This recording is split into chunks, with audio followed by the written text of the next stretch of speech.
মুহররম মাসের আজকে সর্বশেষ জুমা। আজকে এই মোতাবারক জুমার নামাজে উপস্থিত রয়েছেন অত্র মসজিদের কমিটির সম্মানিত সভাপতি সাহেব, অন্যান্য সকল দায়িত্বশীল ভাইয়েরা, পূর্ববর্তী সকল দায়িত্বশীল ভাই বাবা, আমার সামনে উপস্থিত অঞ্চল এলাকার বয়স্ক বাবার সমতুল্য বাবাজিরা, ভাই সমতুল্য আমার শ্রোতাভাজন ভাইয়েরা, বিভিন্ন স্কুল কলেজ মাদ্রাসার ছাত্র শিক্ষক বন্ধু, বিভিন্ন হাফেজে কোরআন মাদ্রাসার হাফেজে কোরআন, কোরআনের পাঠিগণ, মাইকের আওয়াজ যারা আমাকে শুনতে হচ্ছে, সকলকে জানাচ্ছি ওয়াহাইকুম বিতাহিয়াতিল ইসলাম, আসসালামু আলাইকুম ওয়া রাহমাতুল্লাহি ওয়া বারাকাতুহু।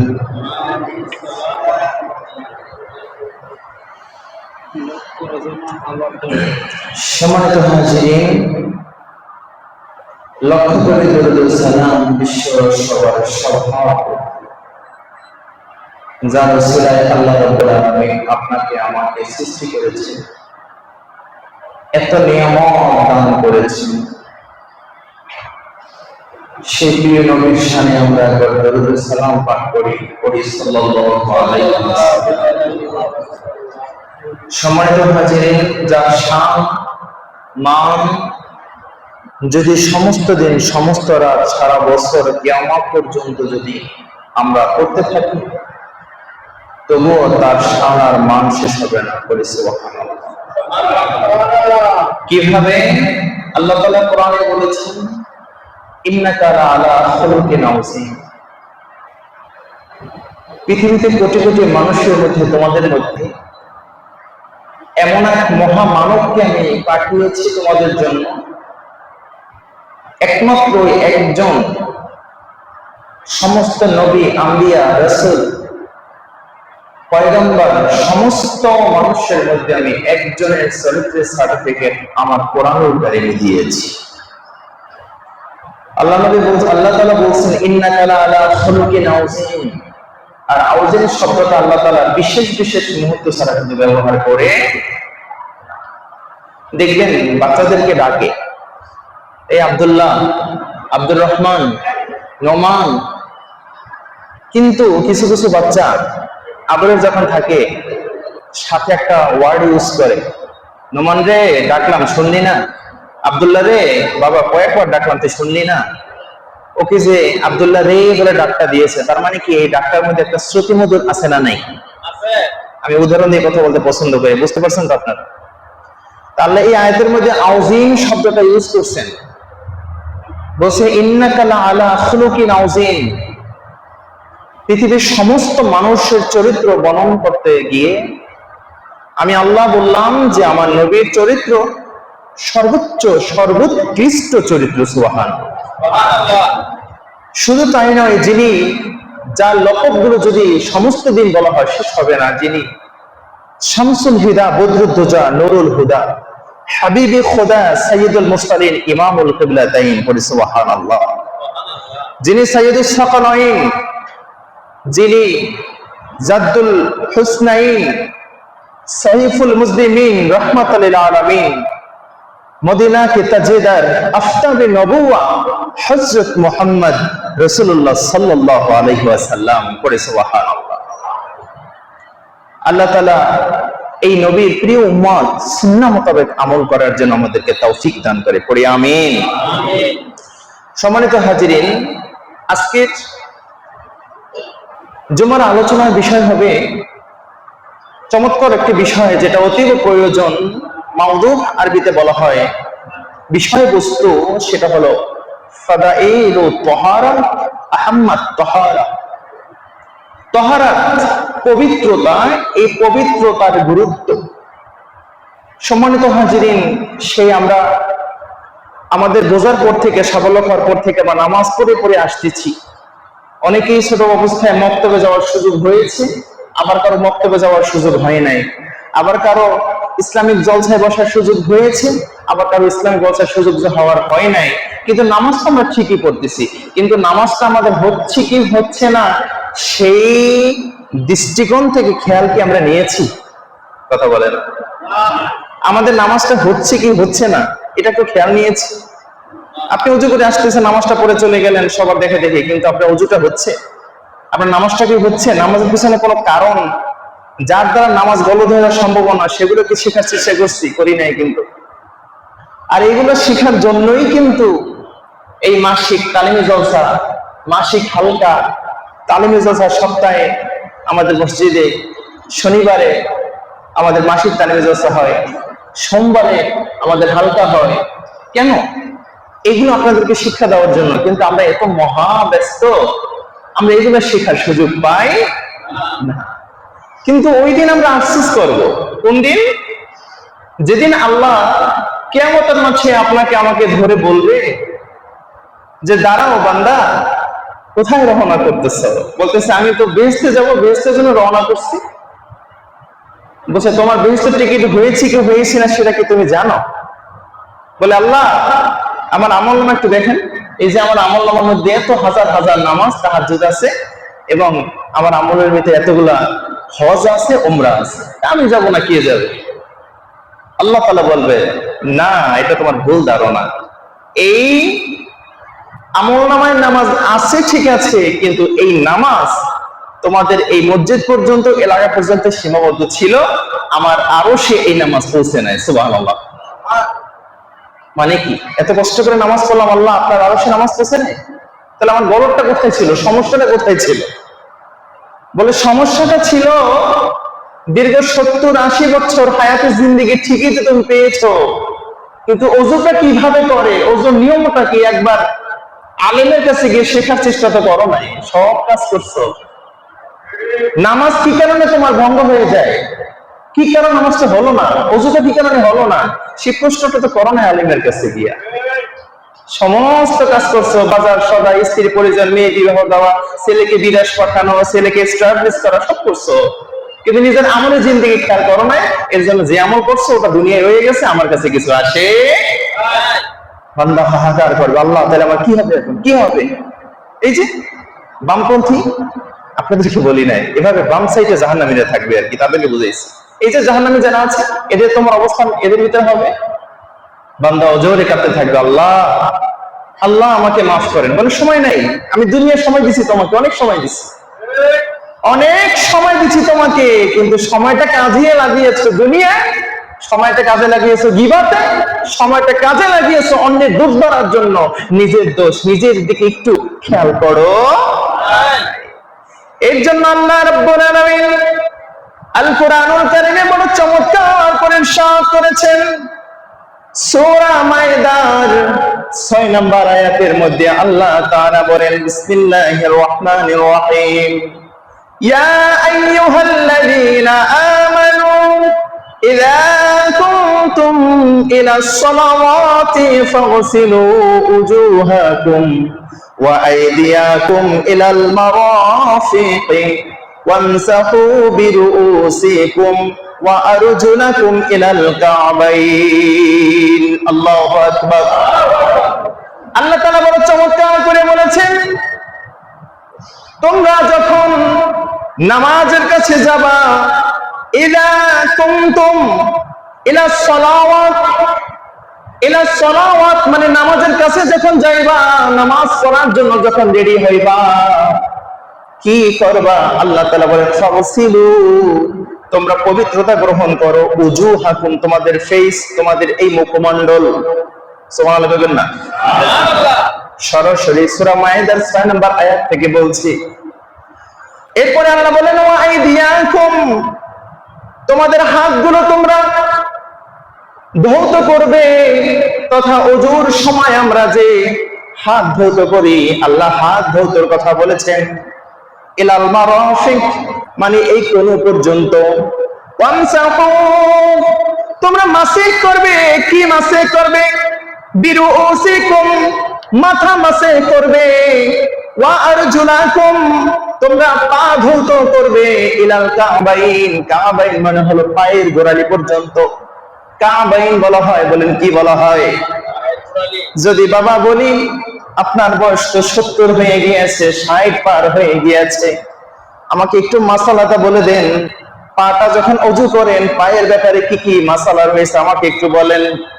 বলবেন হুজুর আমি মুরব্বী মানুষ, এগুলো তো আমার জানা প্রয়োজন না, আপনারা আলেম আছেন, আপনারা জানলেই চলবে। কথা বলেন ঠিক কিনা? বাবারে আমার, ইসলাম শুধু আলেমদের জন্য নয়, ইসলাম শুধু ওলামার জন্য নয়, হাফেজদের জন্য নয়, ইসলাম আপনার জন্য, আমার জন্য, সমস্ত মুসলমানের জন্য ইসলাম।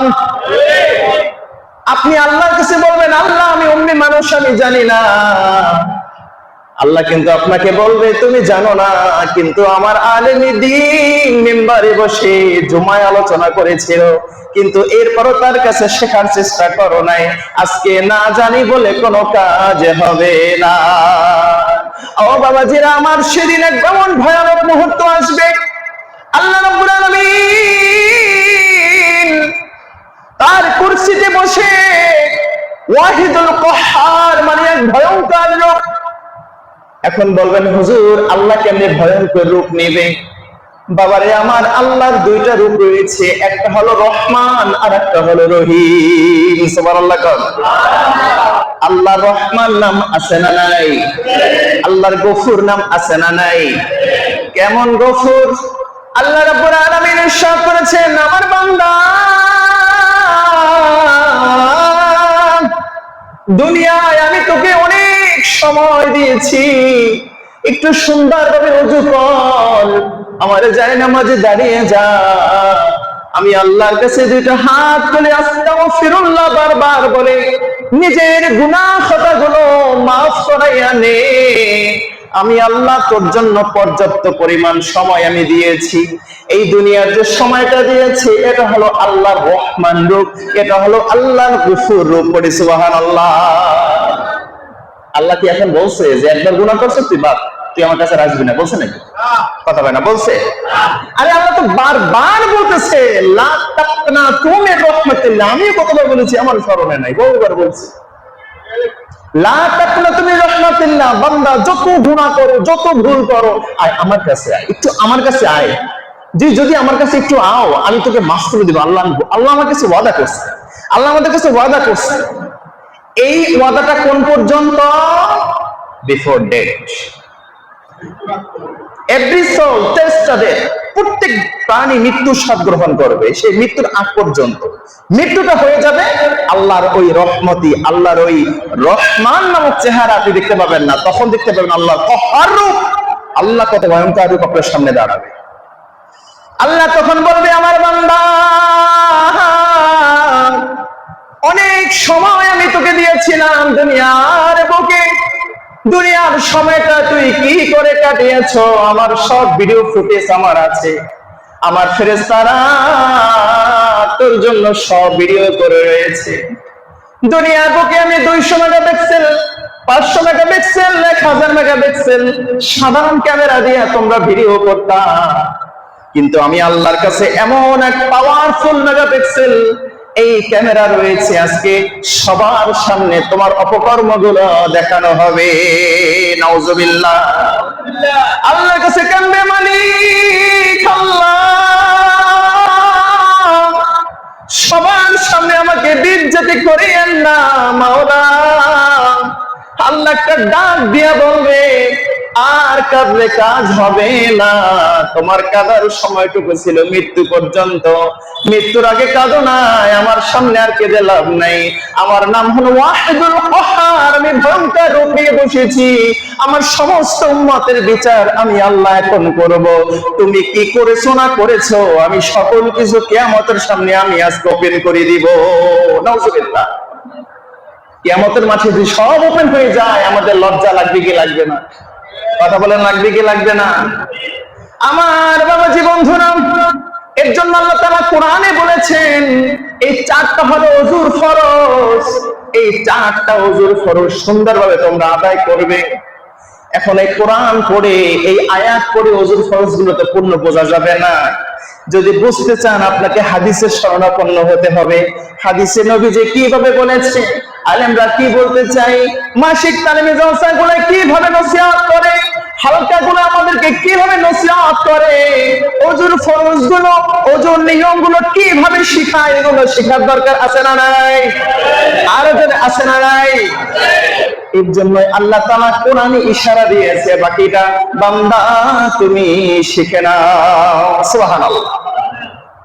এখন যদি আমি আপনাদেরকে বলি, হুজুর ওযু করবো, ভালো কথা, তাহলে ওযু করলে আমি কি পাবো? যদি প্রশ্নটা আপনি আমাকে করেন, আমি বড় চমৎকার করে আপনাদের জন্য উত্তর সাজিয়ে বলবো। ওযু করলে আপনি কি পাবেন সেটা আমি আমার ভাষায় বলবো না, এই ভাষাটা স্বয়ং নবীর কাছে প্রশ্ন করি, ইয়া রাসূলুল্লাহ আপনার উম্মতের মধ্যে প্রশ্ন, ওযু করলে কি গুরুত্ব? আমার নবী আজ থেকে ১৫০০ বছর পূর্বে বড় চমৎকার করে বলেছেন, ওয়ান আব্দুল্লাহ ইবনে সালাবিহ রাদিয়াল্লাহু তাআলা আনহু قال رسول الله صلى الله عليه وسلم إذا تودى العبد المؤمن فمزمز خرجت الخطايا من فيه وإذا استنسى خرجت الخطايا من أنفه وإذا غسل وجهه خرج الخطايا قل الله أكبر। আল্লাহ নবী ইরশাদ করেছেন, ইযা তাওয়াদ্দা মানে যখন কোন বান্দা ওযু করা শুরু করে। ও বাবাজি, এখন মনে প্রশ্ন জাগতে পারে, হুজুর আগের জামানার উম্মতের জন্য কি এই অফার আছে না নাই? হাদিসের তাফসীরের মধ্যে, হাদিসের ব্যাখ্যার মধ্যে এসেছে না না না, এটা শুধু একমাত্র শেষ জামানার উম্মতের জন্য আল্লাহ তাআলা দিয়ে দিয়েছে। কি দিয়ে দিয়েছে? যখন আপনি ওযু করা শুরু করবেন, ইদা তাওয়াদ্দা যখন শুরু করবে, আব্দুল কোন বান্দা, মুমিনুল কোন মুমিন বান্দা, ফামাজমাজা খারাজাতিল খতায়া, খরাজা মানে বের হয়ে যাওয়া, খতায়া মানে হলো গুনাহ। বাবাজিরা আমার, যখন হাতটা ধোয়া শুরু করবেন, আল্লাহ নবী বলছেন, আমার বাবাজি বন্ধুরা রে, যখন ওযু করা শুরু করবেন, হাতটা যখন ধৌত করবেন, আল্লাহর কুদরতে, আল্লাহর দয়ায় আপনার হাত থেকে সগীরা গুনাহগুলো ঝরে যায়। লাভ আছে না নাই? আমার বাবাজি বন্ধুরা, পরে আল্লাহ নবী ইরশাদ করেছেন, ওয়াজহু খারাজাল খতায়া, যখন আপনি মুখমণ্ডলটা ধৌত করবেন, মুখমণ্ডলের মধ্যে ওযুর পানি আপনি লাগাবেন, আল্লাহ নবী ইরশাদ করেছেন, ওয়াজহু খারাজাতিল খতায়া, আপনার মুখমণ্ডল থেকে সমস্ত সগীরা গুনাহগুলো ঝরে যায়। আপনি যখন নাকে পানি দিবেন, নাকে পানি দেওয়ার সাথে সাথে নাকের পানি থেকে ওযুগুলো, নাকের পানি দেওয়ার সাথে সাথে নাকের নাসিকা থেকে সকল সগীরাগুলো ঝরে যায়। মুখে যখন আপনি ৩ বার কুলুকুচু করবেন, মুখ থেকে আপনার সগীরাগুলো ঝরে যায়। যখন আপনি হাতগুলো আপনি যখন ধৌত করবেন, হাতগুলো থেকে আপনার সগীরাগুলো ঝরে যায়। যখন আপনি মাথা মাসে করবেন, মাথা মাসে করার সাথে সাথে মাথা থেকে আপনার সগীরাগুলো ঝরে যায়। যখন আপনি পাটা ধৌত করবেন, আপনার সমস্ত পা থেকে সগীরা গুনাহগুলো ঝরে যায়। সুবহানাল্লাহ। এবার বলেন, ওযু করলে লাভ আছে না নাই? আরো জোরে আছে না নাই? শুধু তাই না, আরেকটা ফাজাইল ফজিলাত শুনাই। হাদিসের মধ্যে আল্লাহর নবী রাহমাতাল লিল আলামিন বড় চমৎকার করে বলেছেন, ওয়ান আবি হুরায়রা রাদিয়াল্লাহু তাআলা আনহু قال রাসূলুল্লাহ সাল্লাল্লাহু আলাইহি ওয়াসাল্লাম, যে হাদিসখানা হযরত আবু হুরায়রা রাদিয়াল্লাহু তাআলা আনহু বর্ণনা করেছেন, নবীজির জলিল কদর সাহাবী, খুব কাছের সাহাবী, যে আবু হুরায়রা নামটা আবু হুরায়রা ছিল না, কি ছিল না? আবু হুরায়রা নাম ছিল না। দেখেন নবীর প্রতি কি ভালোবাসা। হুরায়রা মানে হলো বিড়াল, আবু হুরায়রা বিড়াল ছানার পিতা, নবীজির কাছে আসছে। আস্তিনের মধ্যে একটা বিড়াল ছানা, আবু হুরায়রা খুব বিড়াল ছানা পছন্দ করতে। আস্তিনের মধ্যে আসছে, হঠাৎ করে নবীজির সামনে একটা বিড়াল ছানা লাফ দিয়ে পড়ছে। এখন আবু হুরায়রা বলতেছে, ইয়া আবু হুরায়রা, এই বিড়াল ছানার পিতা। আবু হুরায়রা খুব ভালো লাগছে নামটা, বলছে, ইয়া রাসূলুল্লাহ, আজ থেকে আমার নাম আবু হুরায়রা। যেহেতু একটা মোবারক জবান থেকে বের হয়ে গেছে, আজ থেকে আমার নাম আবু হুরায়রা। বলেন না সুবহানাল্লাহ। হুব্বে রাসূল, নবীজির ভালোবাসা। এদিকে যাব না রে বাবা, আবু হুরায়রা বর্ণনা করে, পানা করে রাসূলুল্লাহ সাল্লাল্লাহু আলাইহি ওয়াসাল্লাম, ইন্না উম্মতি ইয়াদউনা ইয়াওমাল কিয়ামাতি গুররা محجلين من الآثار الوجوه فما استطاع منكم أن يطيل غرته فليعفل متفق عليه سبحان الله আল্লাহ নবী বড় চমৎকার করে বলেন কাল কিয়ামতের মাঠে যখন লক্ষ লক্ষ কোটি কোটি সমস্ত উম্মত গুলো সমস্ত নবীর উম্মত গুলো কিয়ামতের মাঠে এক হয়ে যাবে আল্লাহর সামনে যখন দাঁড়িয়ে যাবে আল্লাহ রাব্বুল আলামিন সমস্ত উম্মত গুলোকে সমস্ত বান্দা গুলোকে যখন কিয়ামতের মাঠে একত্রিত করে দিবেন তখন সমস্ত উম্মতের মধ্যে উম্মতে মুহাম্মাদী শেষ জামানার উম্মত যারা রয়েছে তাদের জন্য স্পেশাল একটা ফ্যাসিলিটি আল্লাহ তাআলা দিয়ে দিবেন সেটা আর কিছু নয় সেটা হলো শেষ জামানার উম্মত যারা শেষ জামানার উম্মত তাদের জন্য আল্লাহর নবী রাহমাতুল লিল আলামিনের পক্ষ থেকে আল্লাহর পক্ষ থেকে একটা উপহার হলো এই ওযুর জায়গাগুলো উজ্জ্বলভাবে জ্বলতে থাকবে সুবহানাল্লাহ আল্লাহু আকবার সমস্ত উম্মত সামনে এভাবে হাদিসের ব্যাখ্যাটা এসেছে যে শত শত এভাবে ঘোড়াগুলো রাখা যদি একটা ঘোড়ার মাথা যদি সমস্ত লাল বর্ণ থাকে অথবা একবারে গ্রে বর্ণ থাকে অথবা যদি সাদা বর্ণ থাকে ওই ঘোড়াটাকে আইডেন্টিফাই করতে কোনো কষ্ট হয় না এখানে সমস্ত মানুষ বসা একটা মানুষের মাথায় সবুজ টুপি একটা মানুষের মাথায় হয়তো বা লাল টুপি ওই মানুষটাকে আমরা দ্রুত আইডেন্টিফাই করতে পারি ঠিক না এইভাবে সমস্ত উম্মতের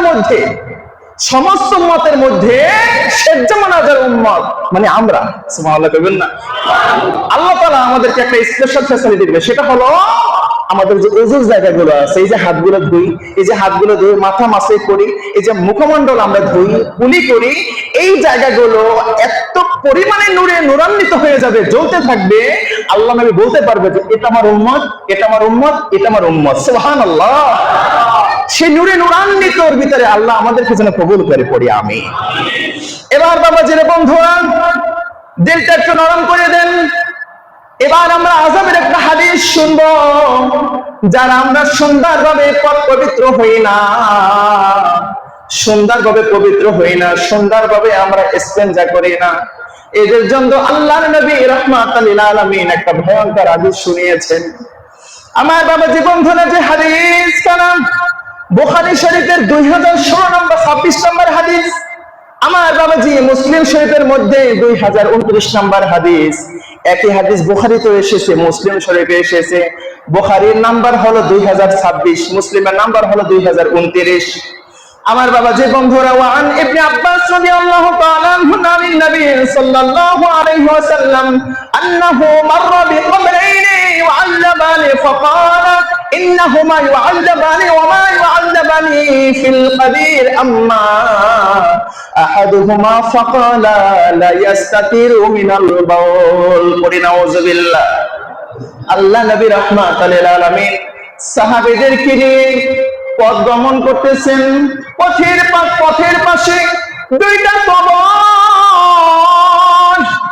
কবর দুইটা দেখার সাথে সাথে আমার প্যারা নবী বললেন দাঁড়াও সাহাবীরা দাঁড়াও আর সামনে যাব না বলে ইয়া রাসূলুল্লাহ অনেক পথ বাকি কেন সামনে যাবেন না বলে একটু দাঁড়াও তোমাদেরকে আমি দেখাচ্ছি কবরের কাছে যাও কিছু শুনতে পাও কিনা বলে ইয়া রাসূলুল্লাহ আমি তো শুনতে পাই না আপনি কি শুনতে পান বলে আমি এমন নবী এই শুধু কবর নয় এই সপ্ত আসমান সপ্ত জমিনের নিচে কি হয় সেটা আমি রাসূল আমার চোখ দিয়ে দেখতে পাই হাদিস সাক্ষী সপ্ত আসমানের উপরে কি হয় আমি রাসূল আমার চোখ দিয়ে আমি স্পষ্ট দেখতে পাই সুবহানাল্লাহ এটা একমাত্র নবীর জন্য আমার নবী দেখতে পাইতেন আল্লাহ এমন ক্ষমতা আমার নবীকে দিয়েছে আর সেই নবীর উম্মত আমরা একবার পড়ি না আলহামদুলিল্লাহ আমার নবী বললেন এই প্রথম কবরটা কার যাও একটু এর খোঁজ নিয়ে আসো একটু খোঁজ খবর নিয়ে আসো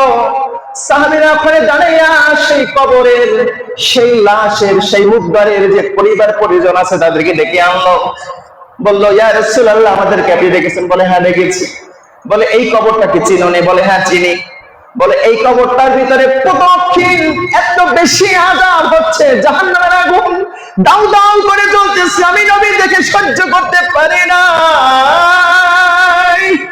আমি নবীর জন্য দাঁড়িয়ে গেলাম। ও আমার ভাইরা রে, বলো কি এমন অপরাধ করেছে? আমার বাবাজি বন্ধুরা, প্রথম জনের অপরাধ হলো হাদিসের ভিতরে এসেছে লা ইস্তাতিরু মিনাল বাউল। সে যখন প্রস্রাব করত, সে যখন ইস্তেঞ্জা করত, ইস্তেঞ্জা থেকে সুন্দরভাবে পাক পবিত্র হতো না। এই পাক পবিত্র না হওয়ার কারণে আল্লাহ রাব্বুল আলামিন এই কবরে শাস্তি দিতেছে, পড়ে নাউজুবিল্লাহ। আমার বাবাজি বন্ধুরা, এরপরে দ্বিতীয় জন কি? ওয়া আম্মাল আখার, আখার মানে শেষ। ওয়া আম্মাল আখার ফাকানা ইয়ামশি বিন নামিমা মিন নামিমা। এই ছোট্ট একটা ওয়ার্ডের তাফসীর যদি 1 ঘন্টা আমি করি তারপরও শেষ হবে না। তবে অল্প কথায় দ্বিতীয় কবরের আযাবের কথা বুঝিয়ে দিব, খেয়াল করবেন ইনশাআল্লাহ। মনে থাকবে তো? ইনশাআল্লাহ। দ্বিতীয় নাম্বার, এবার প্রশ্ন করো ইয়া রাসূলুল্লাহ, দ্বিতীয় নাম্বার, এই কবরে যে দাউ দাউ করে আযাব হচ্ছে, আগুনের লেলিহান শিখা, এই লেলিহান শিখা জ্বলতেছে কি কারণে ইয়া রাসূলুল্লাহ? আমাকে একটু বলে দেন। আল্লাহর নবী বড় চমৎকার করে বললেন, ও আমার সাহাবীরা, দ্বিতীয় কবরের শাস্তি হওয়ার কারণ হলো ফাকানা ইয়ামশি বিন নামিমা। জবানগুলো এক করে পড়ি নাউজুবিল্লাহ। আমার সাথে একটু পড়েন আপনারা, বলেন ফাকানা ইয়ামশি বিন নামিমা। বিন নামিমা, আবার বলছি বিন নামিমা। ওই ব্যক্তি, যে ব্যক্তি একে অপরের দোষ হেঁটে হেঁটে, ইয়ামশি মানে হলো হাঁটা, ইয়ামশি মানে কি? হাঁটা। একে অপরের দোষ হেঁটে হেঁটে এক স্থান থেকে অন্য স্থানে পৌঁছে দিত, এক স্থান থেকে অন্যের কান পর্যন্ত পৌঁছে দিত, পড়ে নাউজুবিল্লাহ। আমি কি বুঝাতে পারছি আপনাদেরকে? তাইলে এই হাদিসের অংশ দ্বারা কি বুঝলাম? যে একের দোষ অমরের কাছে বলা যাবে, আরো জোরে যাবে। আমরা নিজের দিকে খেয়াল করবো যে আমার কি আছে, আমি এর দোষ অন্য কোথাও বুঝি, আমি এর কথা অন্য কোথাও বলি, আরে কবরতে এমন শাস্তি আমারও হতে পারে। কথা বলেন ঠিক কিনা? এরপরে আল্লাহ নবী বললেন, ও সাহাবীরা রে, এই প্রথম জনের শাস্তি হলো প্রস্রাব পায়খানা থেকে সুন্দরভাবে সে পবিত্র হতো না। আর দ্বিতীয় জন হলো একে অপরের দোষ এখান থেকে অন্য জায়গায় গিয়ে চর্চা করতো, এক কান থেকে অন্য কানে গিয়ে পৌঁছাইতো। এবার আমার নবী রাহমাতাল লিল আলামিন বলে, ও সাহাবীরা রে, যাও একটা খেজুরের ডাল নিয়ে আসো। খেজুরের ডালটা ওই কবরের স্থানে পুঁতে দিল, আর বলল, যতক্ষণ হয়তোবা এই খেজুরের ডালটা মৃত্যুরাত পর্যন্ত জিকির করবে, এই খেজুরের ডালটা, ওই খেজুরের ডালটা জিকির করার কারণে আল্লাহ রাব্বুল আলামিন কবরের আযাবটা মাফ করে দিবে। সুবহানাল্লাহ। এখান থেকে এসেছে যে কবরস্থানে আমরা যে ডাল পুঁতে দেই বা কোনো গাছ লাগাই, এটা জায়েজ আছে, এতে কোনো সমস্যা নাই, এবং কবর জিয়ারতও জায়েজ আছে। কথা মনে থাকবে তো? বাবা, অনেক ফিতনা, কোথায় যাব, কাকে বুঝাবো, এখন কিছু শুরু হয়েছে, কবর জিয়ারত জায়েজ নাই। নাউজুবিল্লাহ কইবেন না? বলেন তো, আমরা কবরের কাছে গিয়ে কিছু চাই? বলেন কিছু চাই? কথা বলেন না কেন? কিছু চাই? যে ঘন্টা মৌলবী বলতেছে কবরে যাওয়া যাবে না, কবর জিয়ারত করা যাবে না, তাদেরকে প্রশ্ন করতে চাই, আল্লাহ নবী এখানে কেন দাঁড়াইলো? এবং হাদিসের শেষে আছে আল্লাহ নবী দোয়া করলেন তাদের জন্য যে আল্লাহ তাদের মাফ করে দেন। এবার সাহাবীদের নিয়ে চলে আসছে। স্বয়ং বুখারীর 2026 নম্বর হাদিস, মুসলিম শরীফের 2029 নম্বর হাদিস, খুলে দেখেন কি আছে না? নাই? আমরা কবরস্থানে যাব, কবর জিয়ারত করব, রাজি আছেন তো ইনশাআল্লাহ? আল্লাহ নবী বলছেন, যখন কবরস্থানে যায়, তোমরা বেশি বেশি কবরস্থানে যাও। কবরস্থানে গেলে মৃত্যুর কথা স্মরণ হয়, মৃত্যুর কথা স্মরণ হয়। একটু কবরের স্থানে, কবরের পাশে গিয়া 3 বার সূরা ফাতিহা, 10 বার সূরা ইখলাস পড়ে, 11 বার দরুদ শরীফ পড়ে আমার মা বাবার জন্য একটু দোয়া করে, পারবো না ইনশাআল্লাহ? দুনিয়াতে কত সম্পদ আপনার জন্য রেখে গেছে, কই কিছু তো নিতে পারলো না। দুনিয়া থেকে সন্তান হিসেবে এতটুকু কর্তব্য আমরা করতে পারবো তো ইনশাআল্লাহ? পারবো ইনশাআল্লাহ? এবার কিছু মাসআলা। প্রথম জনের যে কবরের আযাব, কারণটা কি মনে আছে তো? আলোচনা মনে থাকতে হবে। কারণ কি? হ্যাঁ, প্রস্রাব পায়খানা থেকে ভালো করে সে পাক পবিত্র হইতো না। এখন আসেন, এরপরে বলা হয়েছে যে প্রস্রাব পায়খানা থেকে পাক পবিত্র হওয়ার ব্যাপারে কিছু কথা আছে। সেটা হলো, আমরা যে ইস্তেঞ্জায় যাই, এটা হলো 3 প্রকার। ইস্তেনজা, ইস্তেনকা, ইস্তিবরা, মনে থাকবে তো? ইস্তেনজা, ইস্তেনকা, ইস্তিবরা। 3 নাম্বার। প্রথমে হলো আপনি যখন আপনি প্রসাব করবেন বা যখন ওয়াশরুমে যাবেন, তখন আপনি শুকনা কিছু নিয়ে, তখন তো নবীজির আমলে তখন তো টিস্যু ছিল না, তারা এভাবে মাটি অথবা পাথর দিয়ে তারা শৌচকর্ম শেষ করতেন। আপনার প্রথমে টিস্যু নেবেন, এরপরে টিস্যুর পরে আবার পানি দ্বারা আপনি ধৌত করবেন, এরপরে আবার টিস্যু নেবেন, যেন সেকেন্ড টাইম যদি কোনো আল্লাহ না করুক বাইসেন্স যদি বের হয়, প্রস্রাব বের হয়, অথবা যদি নাপাকি লেগেও যায়, যেন ওই শুকনার দ্বারা যেন পবিত্র হয়ে যায়। এর জন্য 3 প্রকার, ইস্তেনজা, ইস্তেনকা, ইস্তিবরা। আমরা এইভাবে পাক পবিত্র হব। পারবো তো ইনশাআল্লাহ? পারবো তো ইনশাআল্লাহ? এরপরে নাজাসাত, অপবিত্রতা হলো 2 প্রকার। একটা হলো বড় নাজাসাত, একটা হলো ছোট নাজাসাত। যখন আপনার বড় নাজাসাত, যখন গোসল ফরজ হয়ে যায় আপনার দ্বারা, এমন কোন কাজ হয়ে গেছে যে আমাদের গোসল ফরজ হয়ে গিয়েছে, তখন আমরা গোসল করতে হবে। আর ছোট নাজাসাত হলো দেখা গেছে আমার প্রস্রাব করছি, আমরা ওয়াশরুমে গেছি, ওযু করতে হবে, এটা হলো ছোট নাজাসাত, এটা হলো ছোট টাইপের। তো ছোটটা বললাম, কিন্তু বড়টার ক্ষেত্রে যখন আমাদের গোসল ফরজ হয়ে যায়, সেই গোসলের ফরজ নিয়ম বলেন আছে না নাই? আরো যারা আছে না নাই? কিন্তু এটাও সত্য, যদি আমি কোন এখনো অনেক মুরব্বী আছে বাবা, যেটা বয়স 70-60 পর্যন্ত হয়ে গেছে, যদি বলি বাবা একটু গোসলের ফরজ গুলো বলেন তো, গোসলের ফরজটা আমরা সামান্য ভালো করে গোসল করি, এত পরিমাণে আমি ডলাডলি করি, আমার পুরো শরীর পাক হয়ে যায়, এই তো, আর কি আছে না নাই? কিন্তু না বাবা, এটা গোসলের ফরজ না। আপনি সমস্ত শরীর ডলে চামড়া উঠেই ফেলাইবেন, কিন্তু আপনার গোসল ফরজ গোসল হবে। আরো জোরে হবে। বাবা মাইন্ড করবে না, রাগ করবে না যদি আমি না বলি। আপনাদের কি শিখাইবে বাবা? আপনার ফরজ গোসল যদি করতে হয়, প্রথমে পানির কাছে গিয়া প্রথম আপনার 3টা ফরজের নিয়ম, সেটা হলো প্রথমে আপনি 3 বার মুখে পানি দিবেন, মুখে গড়গড়ার সাথে আপনি কুলুকুচি করবেন। কয়বার? কয়বার? যারা জানেন আজকে শিখে নেন। কয়বার? দ্বিতীয় নম্বরে আপনি নাকে পানি দিবেন 3 বার। কয়বার? এখানে মাসালা এসেছে আপনার নাকে পানিটা কোন পর্যন্ত? আমরা অনেকে কিন্তু এইভাবে শেষ হয়ে যায় না, নাকে পানিটা ভিতর পর্যন্ত। এই যে আমাদের এখানে একটা নরম হাড্ডি আছে, দেখা যায়, এই নরম জায়গা পর্যন্ত পানি আপনাকে পৌঁছাতে হবে। যেভাবে পৌঁছান আপনি এইভাবে দিয়া, মনে থাকবে ইনশাআল্লাহ। তাহলে দ্বিতীয় নম্বর গেল। 3 বার নাকে পানি দেওয়া। কয়বার? এবার 3 নম্বরে হলো সমস্ত শরীর আপনি ধৌত করবেন। আর আরেকটা মাসালা আছে, সেটা হলো যে গোপন জায়গায় অথবা যেখানে নাজাসাত লিখেছে, অপবিত্রতা লিখেছে, সেখানে বাম হাত দিয়ে আপনি পরিষ্কার করবেন, ডান হাত দিয়ে পরিষ্কার করা যাবে না। সমস্ত শরীর আপনি ধৌত করবেন। তাহলে কয়টা হইল? কয়টা? 1 নম্বরে বলেন, 1 নম্বরে কুলি করা। দ্বিতীয় নম্বরে দিবেন কয়বার? 3 বার, একবারে হবে না। এরপরে 3 নম্বরে হলো সমস্ত শরীর ধৌত করা। সমস্ত শরীর কি ধৌত করা। এখন ধৌত করার ব্যাপারে কি হাদিস আছে? আসেন হাদিসে প্রশ্ন করছে। ওয়ান আলী রাদিয়াল্লাহু তাআলা আনহু আন্না রাসূলুল্লাহ সাল্লাল্লাহু আলাইহি ওয়াসাল্লাম أن رسول الله صلى الله عليه وسلم قال من ترك موضع شعره من الجنابة لم يغسلها فعل بها كذا وكذا من النار نعوذ بالله।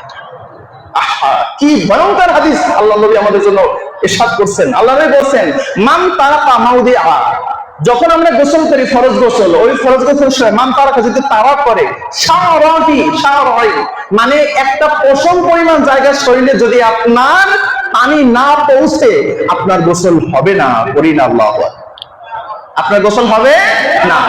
এবার বলছে মিনা জানাবাতে লাম ইয়াগসালহা লাম ইয়াগসিলহা ফাইলা বিহা কাযা ওয়া কাযা মিনান নার, যদি একটা পশম পরিমাণ জায়গা আপনার ফাঁকা থাকে গোসলের সময়, কাযা ওয়া কাযা মিনান নার, তার জন্য জাহান্নামের আগুন অপেক্ষা করতেছে। করি না নাউযুবিল্লাহ, জাহান্নামের আগুন অপেক্ষা করতেছে। কি বলছে? কাযা ওয়া কাযা মিনান নার, নার মানে হলো জাহান্নামের আগুন। রাহু আবু দাউদ, আবু দাউদের হাদিস বলছি। এভাবে সুন্দর করে পরিপাটি হয়ে আমরা পরিষ্কার হবে, গোসল করবো। পারবো তো ইনশাআল্লাহ? এরপরে ওযু করার ক্ষেত্রে যখন ওযু করব, ওযু করার পূর্বে একটা দোয়া আছে, আমরা সেই দোয়াটা পড়ে নিব। বলা হয়েছে যদি কোনো ব্যক্তি দোয়াটা পড়ে ওযু করে, যতক্ষণ পর্যন্ত ওযু অবস্থায় থাকবে, ততক্ষণ পর্যন্ত আল্লাহর রাহমাতুল লিল আলামিনের ফেরেশতারা তার উপরে সওয়াব লিখতেই থাকে, অনবরত সওয়াব লিখতে থাকে। সুবহানাল্লাহ! কি আল্লাহ, কি নিয়ামত আমাদেরকে দিয়েছে। শুধু তাই নয়, আল্লাহ নবী ইরশাদ করেছেন, যদি কোনো ব্যক্তি ওযু অবস্থায় ইন্তেকাল করে, আল্লাহ রাব্বুল আলামিন ওই ব্যক্তিকে আল্লাহ রাব্বুল আলামিন শাহাদাতের মর্যাদা দিয়া মৃত্যুদান করবে। এর জন্য আশরাফ থানভী রাহমাতুল্লাহ আলাইহি মুরব্বিরা ইরশাদ করেছেন, ও আমার নামাজি ভাইয়েরা, যখন তুমি ঘুমিয়ে যাবে এশারের নামাজের পরে, তখন 100 বার দরুদ শরীফ পড়ে আল্লাহর নাম নিয়ে ওযু করে তুমি ঘুমিয়ে যাবে। যদি ঘুমিয়ে করে বাইসেন্স আল্লাহ মৃত্যু দিয়া দেয়, রহমতের ফেরেশতা দিয়া, বুশরা মানে হলো সুসংবাদ দিয়া তোমাদেরকে শাহাদাতের মর্যাদা আল্লাহ রাব্বুল আলামিন দিয়ে দিবে। এই আমলগুলো করতে পারবো তো ইনশাআল্লাহ? আর যদি পারবো তো ইনশাআল্লাহ? আমি শেষ একটা হাদিস বলে আমার এই আলোচনা এটি টানছি, সেটা হলো ওয়ান জায়ের ইবনে আব্দুল্লাহ রাদিয়াল্লাহু তাআলা قال রাসূলুল্লাহ সাল্লাল্লাহু আলাইহি ওয়াসাল্লাম মিফতাহুল জান্নাতিস সালাহ, বারবার হাদিসটা বলছি, মিফতাহুল জান্নাতিস সালাহ।